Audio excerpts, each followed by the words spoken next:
Colares went dark at 10 when the generator cut. Families carried mattresses into one room and barred the shutters so no one slept alone by a window.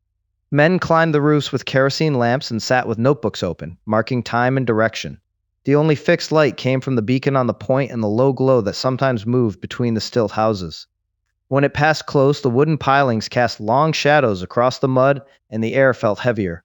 People who stood in that light later showed small round marks on the neck or chest that darkened over days. Their arms and legs stayed weak for hours afterward. Word of the lights and the stiffness traveled by boat along the tidal channels to Vigia. The mayor sent runners to every settlement with the same questions. The answers were the same. People were locking doors earlier, and the marks kept appearing. The request for outside help moved from the local office to the state capital and then to the 1st Regional Air Command in Belém. In October 1977, the command ordered a field team under 1 Comar to enter the area.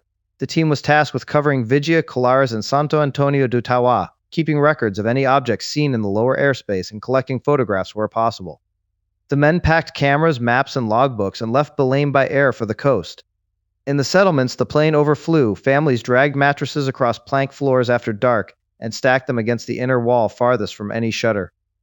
Children carried bundles of clothes and set them at the foot of the same mattresses, while older boys drove wooden wedges under the lower edges of the shutters until the frames no longer rattled. On the roofs, men set their lamps on the ridge beams and opened notebooks across their knees, the yellow circles of light catching the edges of the thatch and the metal of their watches. Small boats kept arriving at the Colares landing after the generator had already cut, each one bringing a runner from Vigia who stepped ashore with a folded paper and walked straight to the house where the team's cots had been set. The runners left again before first light, the sound of their paddles fading across the water while the families inside listened to the shutters creak once more in the wind off the bay. Colares sat where the river mouth opened into the bay, its stilt houses raised on thick mangrove poles above the mud. At high tide, the ladders reached the water directly. At low tide, they rested on slick flats that smelled of crab and diesel. Between Colares and the smaller places at Vigia and Santo Antonio do Tauá, the tidal channels ran narrow and fast, marked only by the occasional canoe pole or the low shape of a fishing boat. After the generators cut off, the only steady light was the white flash from the Colares beacon turning every 40 seconds. People climbed to the roofs with kerosene lanterns and sat on the corrugated iron, watching the water the way they watched it for rising flood. They kept the lanterns low so the flame would not draw insects. On some nights a light appeared low over the channels or just above the line of houses. It showed no fixed shape, only a steady glow that shifted from yellow to blue-white and back. It moved faster than any boat and sometimes stopped without losing height. Those who stood nearest later said the air around them grew warm on the face and arms, and their legs felt heavy for a few minutes after the light had gone. Small round marks appeared on skin the next morning, darker than ordinary insect bites and slow to fade. The same marks turned up on fishermen who had been out past the beacon. One man returned from the channel at 4 a.m. with a reddened patch on his thigh that felt hot to the touch and left the leg numb for the rest of the day. Reports traveled by canoe and by foot along the trails. At Vigia, the prefecture collected the accounts on paper and passed them to runners heading toward Belém. By the middle of October, the stack of descriptions reached the 1st Regional Air Command. The orders named 3 municipalities and directed a small team of intelligence agents and technicians to cover the area. The men carried notebooks, cameras, and maps marked with the routes between the beacon, the main channels, and the outlying settlements. They traveled first by air to the larger field, then by boat along the same tidal paths the lights had followed. The team began work after dark, moving between the stilt houses and the waterline with the same lanterns the residents used, recording times and directions whenever a light appeared over the bay. The team noted how the stilt houses along the mangrove edge stood closer together near the beacon, their poles sunk deep where the channel narrowed before opening into the wider bay. Fishing boats that normally tied up at the waterline after dusk now sat farther out, their owners keeping the vessels anchored with only a single dim lamp at the stern.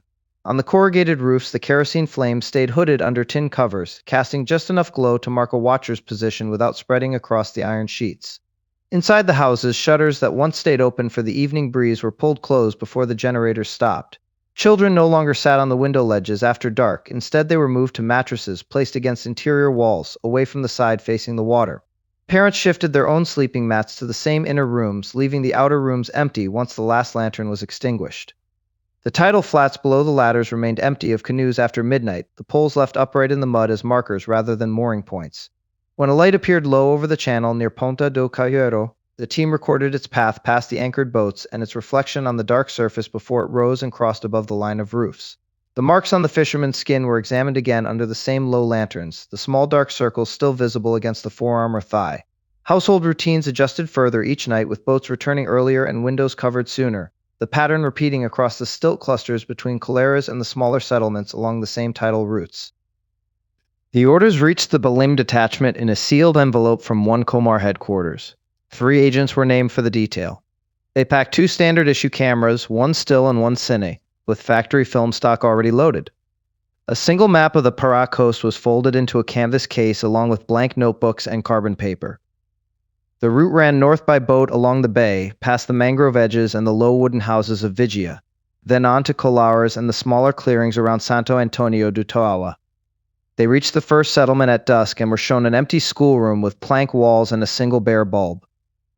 The agent set the cameras on a wooden table, opened the notebooks, and began writing the date at the top of each page. Men who had stood on the roofs the previous nights came in one by one. The agents recorded the hour each light had appeared, the direction it moved across the water, and the color it held, yellow, white, or amber with a thin red edge.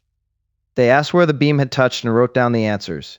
Heat across the chest that lasted minutes, a stiffness that left the arms heavy, small round marks that looked like pinpricks on the skin. One man pulled up his sleeve to show the spots. Another described a numbness that started at the shoulder and faded only after the light had gone. The agents copied the local word for the lights exactly as it was spoken, chupa chupa. They did not add any other term. Each morning the team followed the same paths the witnesses had described. They stopped at the same doorsteps and clearings, noted the tide line and the angle of the river, then asked the same questions again. The notebooks filled with times, compass bearings, and short descriptions of skin changes.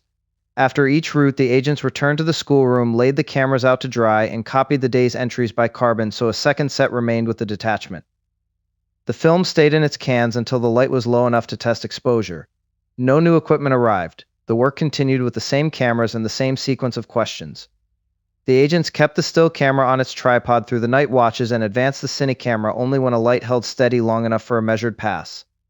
They logged each roll change by the minute and noted the remaining frames on the margin of the same page that held the witness times. When the bulb in the schoolroom dimmed, they moved the notebooks under the window and continued writing by the last gray light. Each day, the same 3 men walked the same stretch of shoreline and knocked at the same doors. They measured the distance from the waterline to the spot where a man had felt the heat, then turned and asked the identical set of questions about the direction of movement and the color at its brightest. The answers were copied again into the second notebook so the carbon sheet would carry an exact duplicate back to Balim. The cameras remained the only recording tools, no telephoto arrived, no flash, no replacement film beyond the original stock. At dusk, the agents opened a single can, threaded the leader, and exposed a test strip against the river reflection before sealing the rest again. The notebooks grew thicker with repeated bearings and repeated skin descriptions, each entry dated and initialed in the same hand. The team reached Santo Antonio do Toac after dark on the 12th. They parked the vehicle near the river landing and walked the short path to the cluster of houses. An informant named Antonio led them to Manuel Espirito Santo, who stood outside his own front door with 3 other men. The house faced an open stretch of ground that ran toward the water. A single bulb hung over the doorway, casting a weak circle on the packed earth. Manuel described the light first. It came from the east, yellow-red, moving low. It slowed as it neared the group and held steady, roughly 20 meters away. At that distance, the shape resolved into a barrel form about 1 meter 20 to 1 meter 40 across. A brighter blue section showed on the upper forward face, and 2 figures could be seen inside it, one on each side of a visible division. Both wore goggles that sat forward from the face and carried headsets with a band that circled the skull.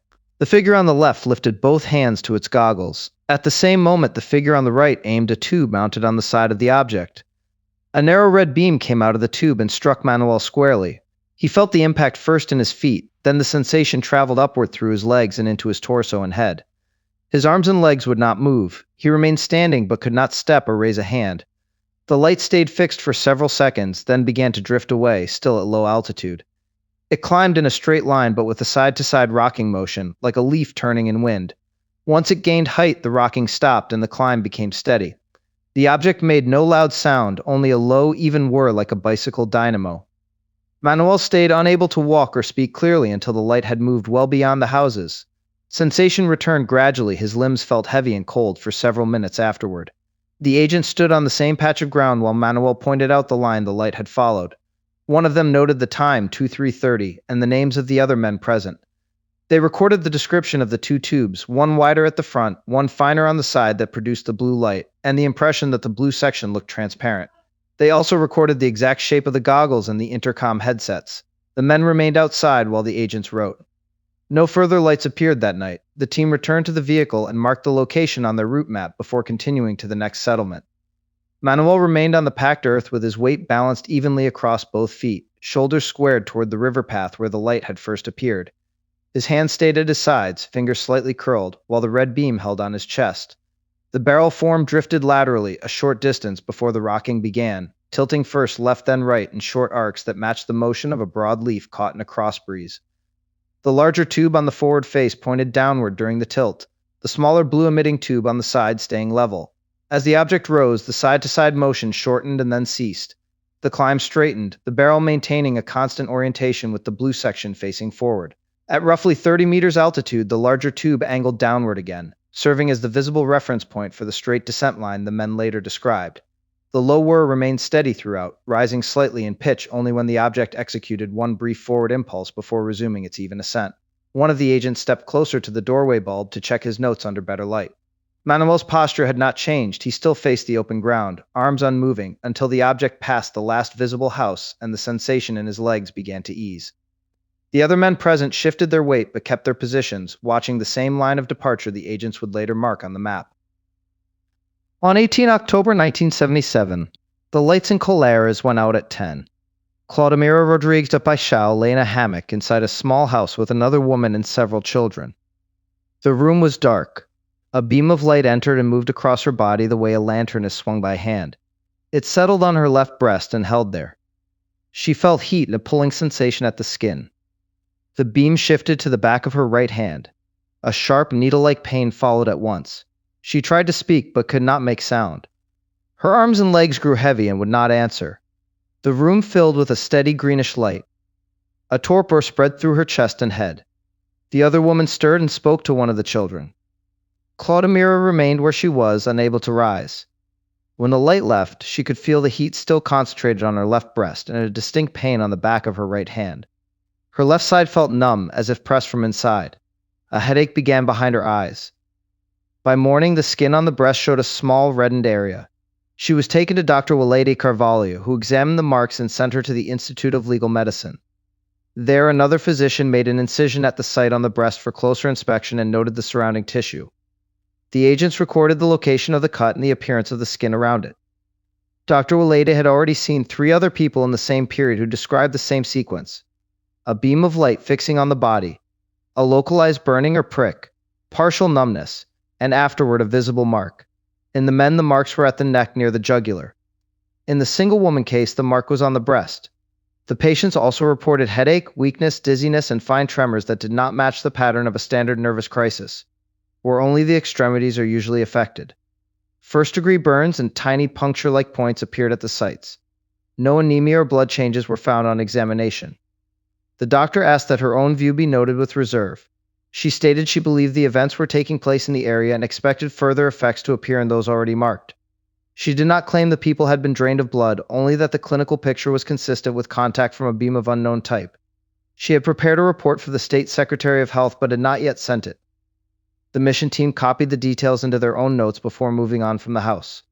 The team noted the reddened patch on the left breast and the smaller puncture point on the back of the right hand, both photographed under the single bulb that had been restored by morning. The incision at the Institute of Legal Medicine had left a clean line across the areola, the surrounding skin still raised in a faint halo where the beam had lingered. Claudemira sat upright on the hammock edge while the agents measured the distance from the window to the hammock ropes and sketched the angle at which the light had entered the room. Dr. Walede recorded the same pattern across her other 3 patients. In each case, the beam had fixed on one site long enough to produce a first-degree burn and a cluster of microperforations no larger than pinheads. The men showed the marks directly over the jugular notch, the woman showed hers on the breast. All 4 described the same progression: localized heat, immediate prick, then a spreading numbness that did not stop at the extremities as in ordinary nervous crises. Tremors remained fine and generalized, accompanied by headache and asthenia that persisted for days. She added the observation with explicit reserve, stating only that the clinical picture matched exposure to an external beam of unknown character, and that she expected additional effects to develop in the marked individuals. She had drafted a report for the State Secretary of Health but withheld it, citing the need to protect her standing as the sole physician in the district. The agents copied the 4K summaries, noted the locations of the burns and perforations on their own diagrams, and closed their notebooks before leaving the house.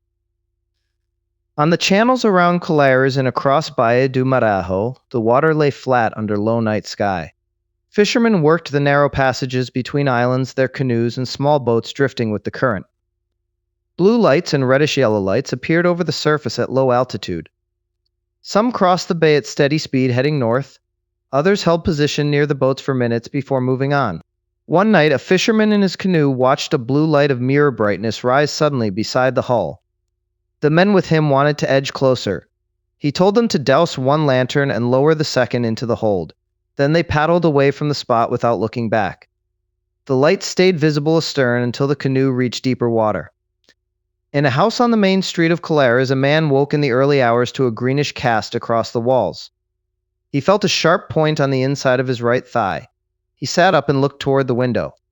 Outside, the only change was a stronger glow toward the west, the moon already past that quarter. By morning, the skin at the spot had turned red and hot. An oval patch roughly 12 centimeters across formed, ringed by a paler band 2 centimeters wide where the surface of the skin had loosened. Agents from the team visited the house later and measured the mark on his leg. On the 1st of November, a fisherman working the Canal do Navio saw a light moving north at medium speed. It stopped above the shallows at Areia Vermelha. A boat passed nearby and the light shifted toward it. From the direction of Soares, a second light, yellow-reddish, appeared at about 20 meters above the water and came to a halt beside the first. Both remained visible toward open water until near 5:30. Other men reported a blue light that sat 2 meters above the surface and vanished when any boat turned toward it. One account placed an object on the water directly in front of the Colares beacon. It stayed there for roughly 20 minutes while a passing boat swept the area with its spotlight. When the light came on again, the object lifted and moved off at low altitude toward Soares. The surface of the bay stayed empty once the object was gone. A canoe working the edge of the shallows off Ponta do Cajueiro kept one lantern hooded while the second stayed lashed low to the thwart. The men watched a blue-white point hold steady 2 meters above the surface, its reflection a narrow blade on the water. When the light began to drift toward the hull, they shipped the paddle on the starboard side and let the current carry them farther out, the hooded lantern still covered. Near the Colares beacon, another boat swept its spotlight across the waterline at low tide. The beam passed over a dark shape sitting directly in front of the tower. The spotlight moved on and the shape remained.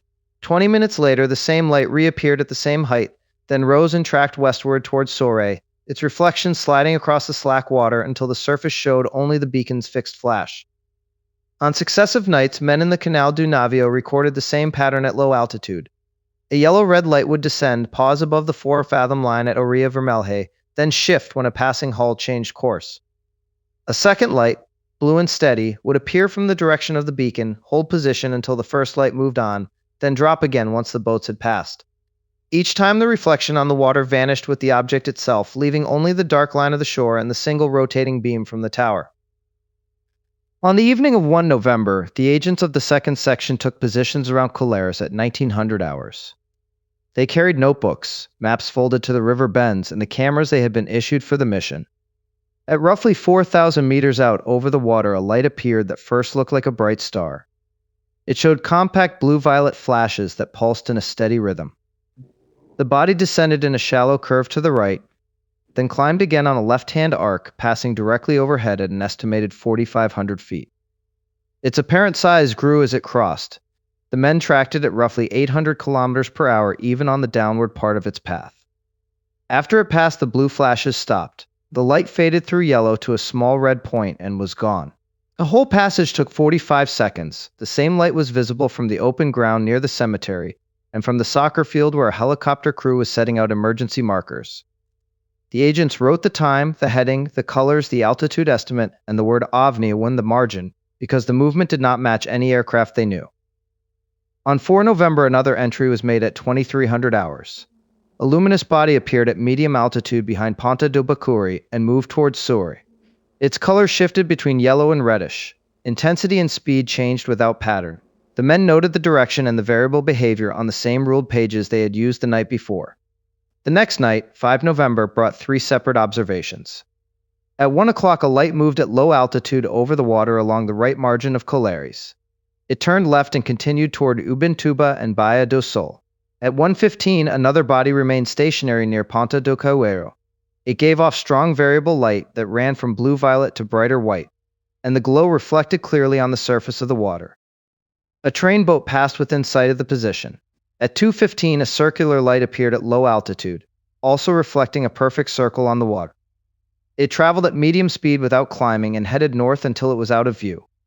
Each time the agents recorded the hour, the bearing, the color changes, the height estimate, and again wrote OVNI when the path or the station keeping did not resemble ordinary navigation lights or aircraft. They worked by the light of small lamps or the last glow from the settlement. The notebook stayed open on the table or on the hood of the vehicle.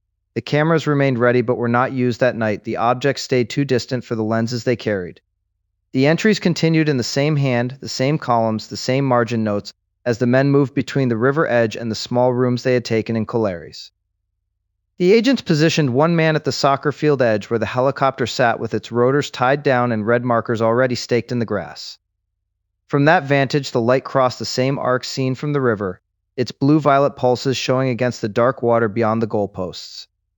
The crew chief stood with a clipboard under one arm, watching the object pass overhead at the same estimated height and speed the agents recorded from 4 kilometers out. On the ruled pages, the men listed the exact minute the flashes ceased, the shift from blue-violet through yellow to the final red point, and the 45-second duration of the entire transit. In the right margin, they added the single word OVNI beneath the heading and altitude line. The same notation appeared on the 4 November entry after the body behind Ponta do Bacuri changed intensity and speed without repeating any prior pattern. During the 3 passages on 5 November, the notebook stayed open on the vehicle hood or balanced on a knee at the waterline. At 0100, they wrote the low track along the right margin of Colares, the left turn toward Ubuntuba, and the bearing that carried it out of sight. At 01:15, they recorded the stationary position near Ponta do Cajueiro, the color run from blue-violet to white, the clear reflection on the bay surface, and the train boat that passed within line of sight. At 02:15, they noted the circular form, the perfect reflected circle beneath it, the medium speed without climb, and the northward heading until it vanished. Each time the margin received the same OVNI mark when the motion or station keeping failed to match any navigation light or known aircraft track. The pages filled column by column under the small lamps or the last settlement glow. The men moved between the river edge and the rooms they had taken. The notebooks closed only when the last light of the night had gone and the cameras remained unused on the seat beside them. The teams packed the exposed film rolls into metal canisters and wrapped the notebooks in oilcloth before loading them onto the boats at dusk. Each roll carried a label with date, location, and roll number. The agents rode back along the same routes they had taken at night, past the stilt houses where the lights had been reported. Once ashore, the canisters and pages moved to a room in the regional command building. There, the material was sorted by date and place. 4 months of daily logs recorded the times the teams left and returned, the names of people questioned, and brief descriptions of what had been seen from the water or from clearings. Separate sheets held the medical notes taken from those who came forward with marks on their skin. The completed file stayed in the Aeronautics Archive for years. Later, the pages were transferred into the holdings of the Arquivo Nacional, where they were placed in envelopes under the Colares and OANI headings. Some individual frames from the rolls later surfaced in secondary collections. The captions on those prints listed the date, the village or river bend, and the estimated distance at which the light had been recorded. Captain Uirange Holanda, who had directed much of the field work, later described in public statements the photographs the teams had taken and the physical effects noted by the people they interviewed. Those statements circulated after the original documents were already in storage. The surviving pages list the sequence of villages visited, the nights on which observations were logged, and the catalog entries for each roll of film. Marginal notes mention possible reflections from water or the glow of local electric lights. No single closing entry accounts for every line recorded during the 4 months. The file preserves only the orders that sent the teams to specific points on the map, the interview dates, the medical observations, and the film inventory. The envelopes in the Arquivo Nacional carry the original 1 Comar stamp and the handwritten routing codes used by the Balim detachment. A separate ledger records the transfer date and the names of the 2 officers who initialed the handoff. Individual film frames that reach secondary collections show the same roll numbers and the same village notations that appear on the surviving log sheets. Captain Hollanda, years after the operation closed, spoke in recorded interviews about the volume of still photographs and motion picture footage the teams produced, and about the skin markings described in the medical notes. Those statements appeared in print after the primary file had already been placed in storage. Contemporary press coverage and Berlin newspapers repeatedly described the same sequence of villages and the same pattern of reported burns, prompting additional internal memos that directed the teams to limit public discussion of their daily returns. The preserved pages record the dates teams departed and returned, the names of individuals interviewed, and the catalog numbers of each exposed roll. Marginal comments note possible water reflections in the glow of village lights. The file contains no final summary that reconciles every logged observation with a single determination, and it includes no prints or developed film strips. The pages move forward in date order. One entry logs the team's route out of Belém by vehicle, first through Vigia, then Colares, then Santo Antonio do Tawa, stopping at houses along the channels where fishermen kept boats pulled up on the mud. The agents wrote the times the lights appeared, the directions they tracked across the water, and the color changes from yellow-amber to blue-violet flashes.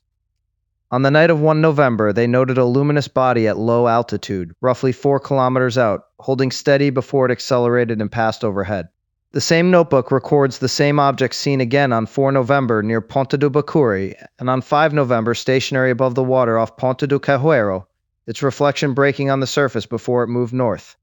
Separate sheets list the people visited that week and the marks described to them. Small punctures on the skin of the neck or breast, first-degree burns, areas of numbness that lasted hours after the light passed.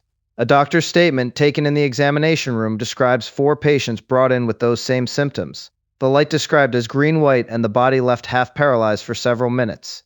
The agents added their own observations from the same nights, camera in hand standing outside the houses after the electricity shut off at 10. The final lines list the dates and positions but offer no single line that accounts for every entry. The file closes on the sequence itself, the bay at night, the roofs, the boats on the channels, the doctor's room, and the agents waiting in the dark with notebooks open and cameras loaded.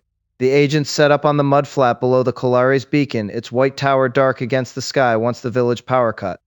One notebook page shows the time 01:17 marked beside a sketch of the waterline and the estimated distance to the first light that held steady above the surface. Camera shutters clicked at intervals as the object changed from a steady blue point to a wider violet glow that threw a narrow path across the bay.